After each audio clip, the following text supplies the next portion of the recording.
Welcome to My Life, Tanya Applied, with Rabbi Simon Jacobson, a journey into the deepest teachings of Torah and their application to our personal, emotional, and psychological lives.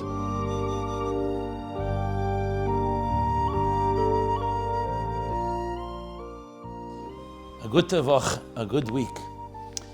We continue our journey in the life-changing Sefer HaTanya. This program is made possible by Rena Lights LLC, and it is in honor and memory of Rabbi Yosef Halevi Weinberg Olav Hashalom, Moshe Pinchas HaKoyen Katz Olav Hashalom, and Rabbi El HaKoyen Khan Olav Hashalom. It's also in schus and merit of Rav Zev Yecheskel HaKoyen and Risha Katz, Le'erich Yomim V'shanim Tevis, for many long and healthy years. We're in the middle of chapter 13, where the Alter Rebbe is developing in a more comprehensive and expansive way the very personality, psychology, and makeup, the anatomy of the Benoni, if you wish. And being that we're talking about human beings, we're not talking just theoretical. A human being is a complex person. So nothing is black and white, especially when it comes to the Benoni. The Benoni is a person who has a divine soul, an animal soul, which are elaborated upon in all the previous chapters in Tanya, where they're at battle, as explained in chapter 9, constant battle, l'um l'um yemotz. When this one rises, this one falls, each wants control over the human being's behavior. What is behavior? Thought, speech, and action. Remember, faculties without thought, speech, and action are your makeup. But thought, speech, and action is the place where it expresses itself, expression. So control over the small city, Ir Ktanu Ze'aguf, is not just control who's in control, but control of governance, to govern the city and its inhabitants. In this case, the person. Haguf, the person and all his faculties. So as such, that's the battle, Lum Lum Yemotz, the two forces that are at work.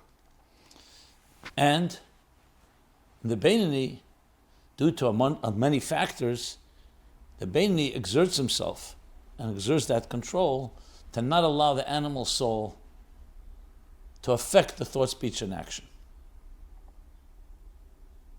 We should add the deliberate thought, speech, and action. The inadvertent thoughts, hiruri aveda, as we learned, that he can't control because part of the animal soul's very nature. But as soon as he's aware of it, he pushes it aside and is able to control. Now, how does he do that? So in chapter 12, he explained, because he has the moyach shalat alalev, an inherent, natural power to control. The mind can reflect, the reflective mind can reflect and control the impulsive heart.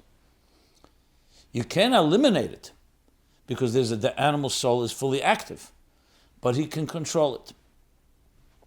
Okay. And just like the natural dominance of light over darkness, that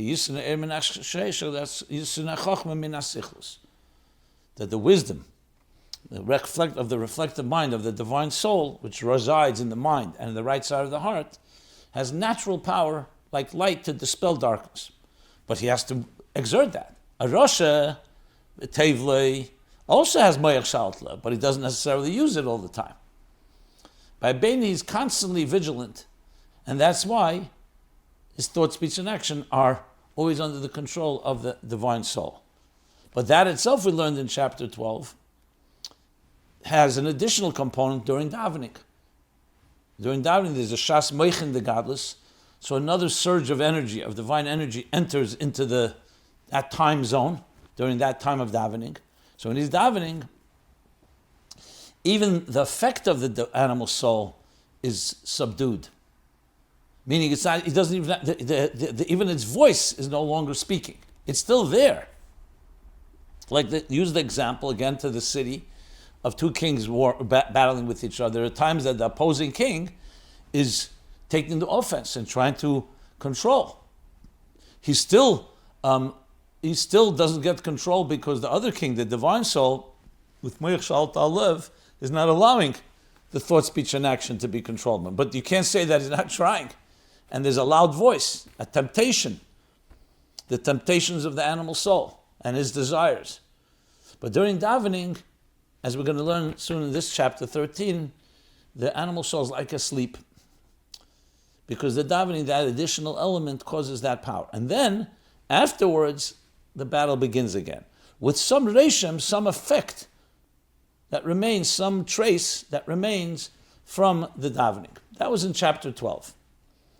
And he continued to explain. Chapter 13, the Alter Rebbe continues this discussion, and with this he explains, just to sum up what we've learned so far, the Maimer Chazal, Zeh Sheftan, that the Yetzer Tov and the Yetzer Hara, these two voices, these two forces, are two judges, but Sheftan, judges don't control, judges don't implement their judgment. They state their opinion. So the Yetzer Hara of the Nefesh Habam states its opinion. Then comes the Nefesh Elokis and states its opinion. It's not Moishel, it's Shefet.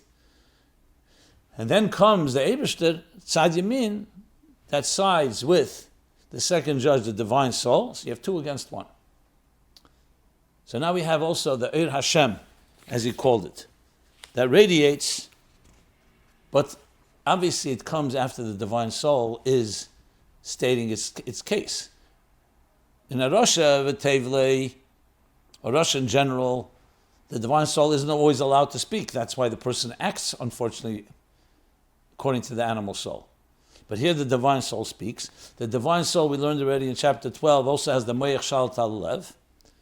But now comes the additional kayach that the Eibishter gives him. Just to read the exact lashon, Mipnei Hashem Shenosen, so he says like this.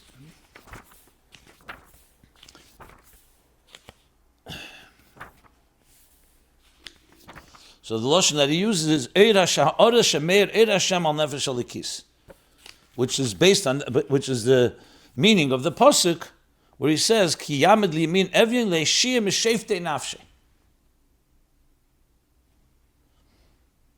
Okay, so now, as we learned, we have in addition to the Moyach Shal Tal Lev, which is inherent, which also comes from the Eir Hashem, as he explains later in this chapter.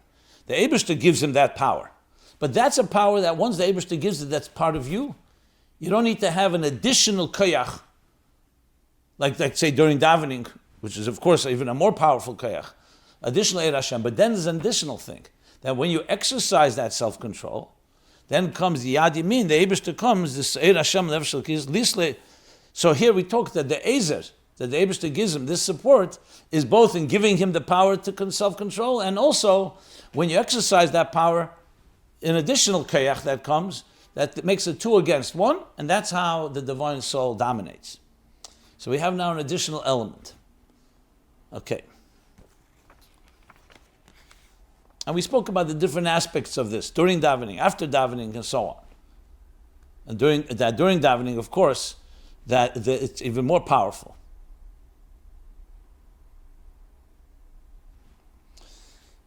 But after davening, when that power subsides, so to speak, recedes, you have the power of the Ezer Hashem, that additional element. Now remember, just to keep in mind, in chapter 12, he also added that every Yid also has an Ava Mesoteres, that deep inside us there's also a natural love. So that's also an asset. So the Benoni has much going for him in his arsenal to deal with the animal soul's charge, so to speak, an attack. But the main point that continues in chapter 13 is to say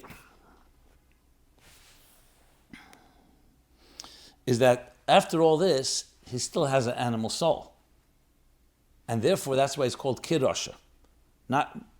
He says, in other words, that's why when the whole world tells you that you're tzaddik, you have to see yourself Kirosha, Kemoy Rosha, not a Rosha Mamish.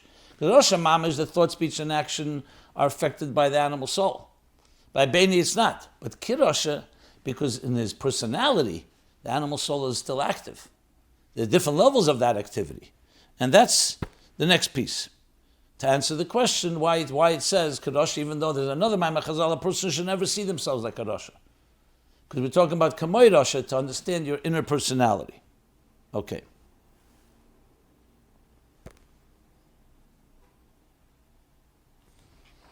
Then to continue on, the Alter Rebbe then adds and goes to another scenario. What about a person who sits and learns day and night?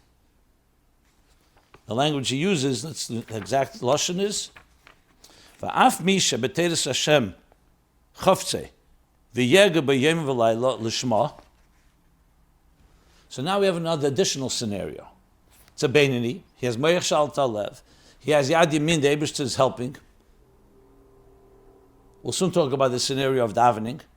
But he's not just a Benoni, he's a Benoni that learns all day and all night. And l'shma. So nevertheless, it doesn't prove at all that the Ra of the Nefesh Habamis was removed. Because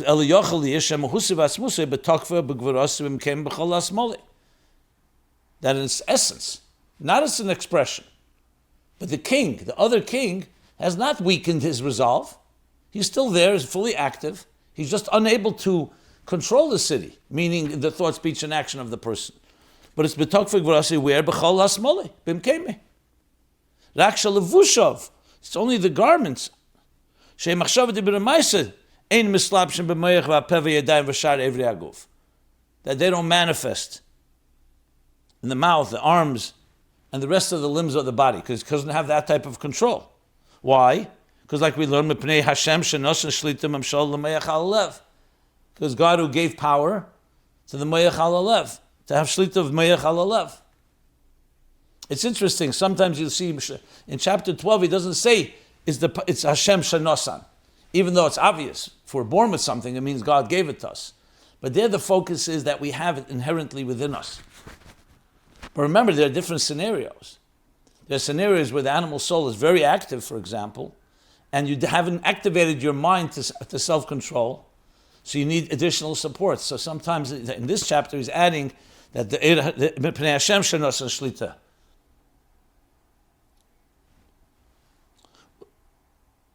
Ulachin nefesh l'kisha b'meich meishalas b'ir ktana. Evri aguf kulam. So who's in control? The divine soul. But even though he's learning Torah day and night, muhusav atzmusa. Aval muhusav atzmusa shal nefesh l'kis.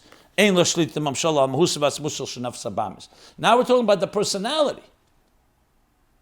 We're not talking about the actual thought, speech, and action. The personality is there. And that's what he means. The core of the Nefesh Elikis, which is its mind and its emotions, does not have control to stop the animal soul from expressing its emotional and impulsive desires. Like we know, the first judge is stating his opinion, meaning the Yetzer Hara. Okay. So we're going to get back to this, to go back to Rabbah. In other words, we're talking now in Benoni itself, a person who learns day and night. Not every Benoni needs to learn day and night. It could not be. So we're talking about different categories. Like I said, Alter Rebbe is comprehensively covering every possible angle. But now the Alter Rebbe goes back to the theme discussed in chapter 12, to again be thorough, but also to qualify properly, and says, Ki'im b'shosh avos Hashem is b'gzalas libe. This is what I just said, what we just said, that the core of the divine soul does not control the core of the animal soul. That's not during davening. But b'shosh avos Hashem is b'gzalas libe.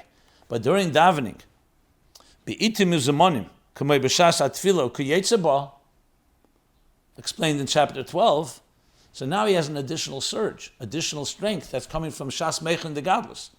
The very auspicious time that we're in, the Itim Uzaman, these special times. So we're talking about someone who learns day and night. So now he also has, during davening, that something doesn't happen while he's learning day and night. Learning day and night brings tremendous power. But now he has also the Itim, the special auspicious time of Tefillah, where the Avos Hashem is Bizgalus Libe. And there we learned, for the time being, during the davening, he has more than just control. That the animal soul, the other king, even though he's alive and kicking, but he's not active. But what's the qualification here to say that what we just said, that the core of the animal soul is not under the control of the divine soul is all the time, but during davening there's an additional strength. So now we have quite a few scenarios here. We have the Benoni in general. Even without davening and without learning, all day and all night, he has Moyach Shal Talev. He has the Ezer, Hashem Ezrei, that helps him, both in the Moyach Shal Talev and after that. He has the Ava Mesoteres that's within him. And that is enough power for him to control himself. But then there's few elements that are being the additional points. He's learning day and night, so obviously that's an additional strength. During davening, the Shas Meichen, the Gadlus, the Be'itim Uzamonim, that surge, the Avas Hashem, Bizgalus Libis, and now that silences. It's like the other king is put to sleep. It's not effective at night. In a way, you know that you don't need as much vigilance, if you wish. Even though the Benoni always has vigilance, but you have that additional thing. Then you have the Reishim, the trace that remains after davening. So you have here many aspects to the Benoni, just to sum up so far what we've learned. But now he continues. Even during davening, which we learned, just to sum up again, even during davening, so it's true, it's not just Zeviz HaShefton, because during davening you actually have Shlita Memshala, the divine soul. But it's still Shlita Memshala. That means that you dominate.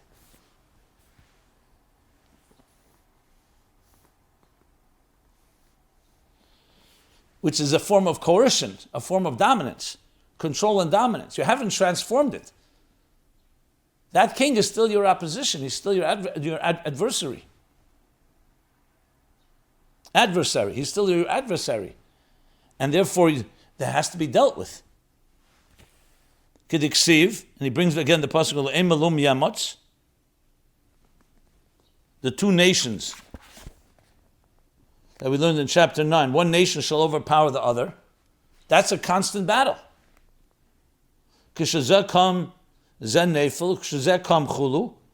When one rises, the other one falls, and when the other one rises, etc. So the Alter Rebbe doesn't want to mention the negative. So what does that mean? That even during davening, that's the case. So he's now explaining Shenefesh Alikis Misametzes Umizgaberes Ala Nefesh Habamis, that the divine soul overpowers and gains strength over the animal soul. And think of the words Misametzes Umizgaberes means you need to exert effort to do so. And this is even during davening, he's saying. Because it's not automatic. Even though during that time of Tefillah and Krishma, when you're davening, you have that power. But remember, power is Edison. There's like Amshacha of energy. Now you have to make a keli for it. The person, we see people during davening have all kinds of negative thoughts because they're not really taking advantage of the moment. But if a person really is exerting themselves, Avedis Atfila, and awakens up the Avos Hashem within his heart, so both his contemplation and his emotions are very active, so there he has control and dominance. Not transformation, but he completely controls the animal soul at that point. And here the Alter Rebbe adds more to explain how and why. Why does he add this here? Because remember, now he's going deeper into the Benoni. He wants to explain that even during davening, the Nefesh Habamis is still alive. But you have a tremendous amount of power. What's this additional power? So in chapter 12, he just said, Itim Uzamonim Shas Meichen the Godless. It's a time of expansive revelation. So you have that power. Here he adds, because here he wants to speak about Misametzes, that you need to exert that effort. So he says, where does it come from? B'moker ha'gvura she'ibina. So it's Misametzes, Mizgaberes, al Nefesh Habamis, by drawing from the source of Gvura. Remember, power Gvura, where does Gvura come from? From Bina. Bina is the idea of contemplation and meditation. So during the contemplation and meditation of davening, Bina, so Bina, as we know, Bina is the same kav, the left side goes, when the spheres are structured in 3 columns. So you have Chachma, Chesed, Netzach, Bina, Gvura, Hoid. So what's the source of gvura, of strength, of this additional strength to overpower the divine animal soul? Is coming from bina. The source of gvuras, power and discipline, is the power of bina. So now we have another additional strength that is introduced during davening. The Eir Hashem we talked about before, Hashem Eir, is in general what he called. That what he actually called, I think, Chochmah, if I recall correctly. Comparing the pasuk for sure, Yisna Chochmah min Hasichlos. That's the power of the divine in general that the Benoni has. In davening, because he's exerting an effort, that effort of bina, so that extra exertion, misametzes misgaberes, over the animal soul, an additional power. So here we have yet another resource that the Benoni has during davening.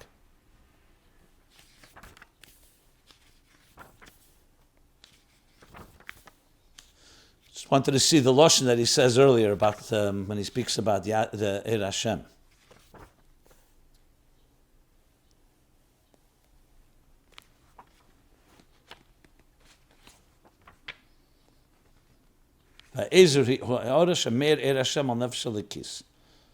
Yeah. Okay. But the point here is the misametzes, misgaberes. By a tzaddik, for example, a tzaddik has naturally transformed himself. He doesn't need to put any more exertion. He's destroyed the animal soul, as we're going to mention soon, to either the extent of total transformation or not total transformation. So what comes natural to him is divine soul. By the Benoni, even during davening, with all the resources we're discussing, and now this additional power of bina, the root of gvura and this strength, the animal soul is still alive. So it's a constant effort. And we see that, but Poel Mamish. Even the highest level of a Benoni has to make that effort. It's not automatic. You start davening and everything is resolved. Because the animal soul is there, in the psyche, in the consciousness of the Benoni. And so whenever you say misametzes or misgaberes, you're right away telling that it's not his natural state. However, the Benoni has that natural power to do so, and he actualizes it, he activates it.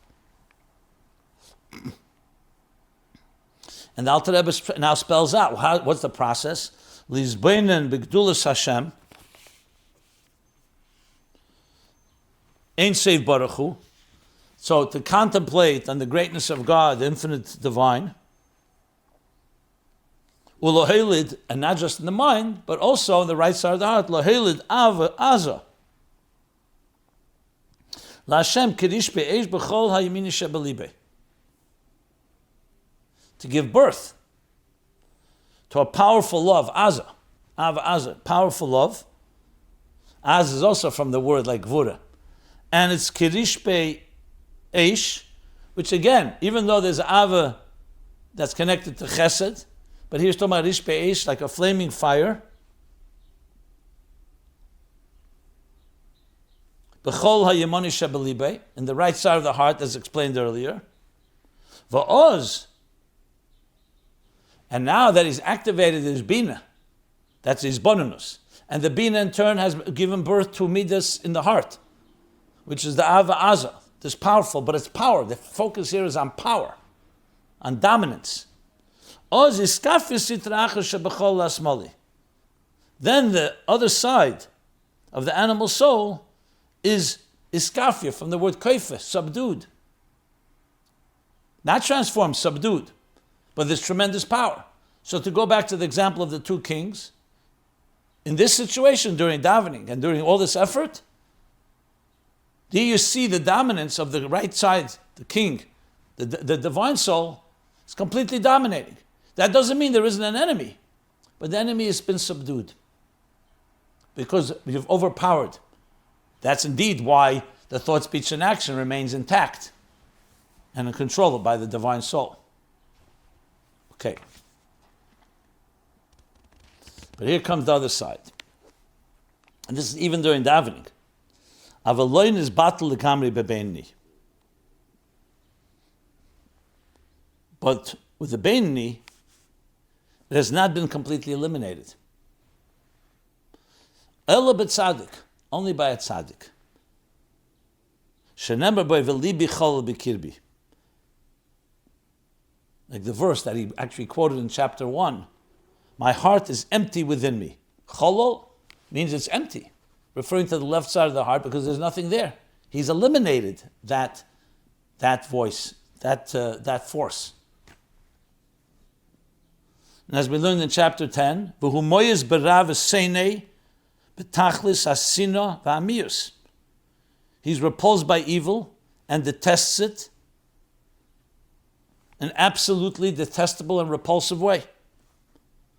Oi, by tzaddik she'eino gomer, shalei b'tachlis asina. Or in the case of the incomplete tzaddik viraloi, that it's not absolute. Kiniska le'il, as was mentioned above in chapter 10. So there you see the contrast. But when people ask the question, why did Alter Rebbe go back to davening here? Because he needs to explain that even in the highest scenario, the best scenario of the Benoni, where he has, in addition to the learning all day and night that we learn, in addition to everything else the Benoni has, even during davening, with the power of Bina, Mokar HaGvuras, and the Midas are awake and powerful love for Hashem, even then it's a subduing of the animal soul, not a elimination of it. Avol b'Benoni, to continue on, hu derech moshel ka'odam sheyashan. And here's where he brings the example of sleep. But the Benoni, this negative of the animal soul, has been subdued, it's completely under control, but it's comparable to a person who's asleep. Ka'odam sheyashan. Sheyachal lachzer aliyah mishnaseh. You know, a person is asleep, so yes, they can't do anything at that point, but they're able to reawaken from the sleep. Once again, just as he was awake before he went to sleep, he could reawake. And any moment, you see, if God forbid somebody, some danger is going on, yes, a person is asleep, so you could rest assured right at that moment they're asleep, but they can wake up any second. So here's another state that we have with the Benoni. You could have the animal soul is awake and very active, and you need to put all the effort to control it and subdue it. You could have the animal souls awake, but not active, like we learned. And then you have the animal soul that's asleep. So it's yet another state that this is what's happening during davening. Kach hara bebenoni, the Alter Rebbe continues, hu ki yoshen b'chol lasmoli, b'shas krishme v'tfila shalibi boyer ba'avas Hashem. Well, his heart is burning with love for God when praying, when reading Shema and praying. So then, Rabbi Benoni is as the evil is asleep in the left side of the heart. It's like a sleep. But afterwards, it can wake again after davening. So this now covers the whole spectrum of the Benoni, even the highest level.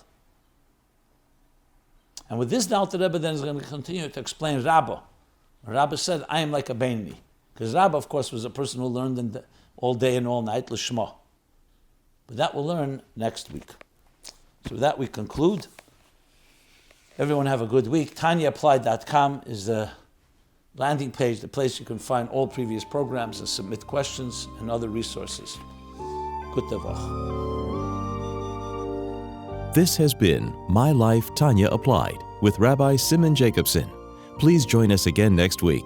Visit ChasidusApplied.com for archived classes and more resources.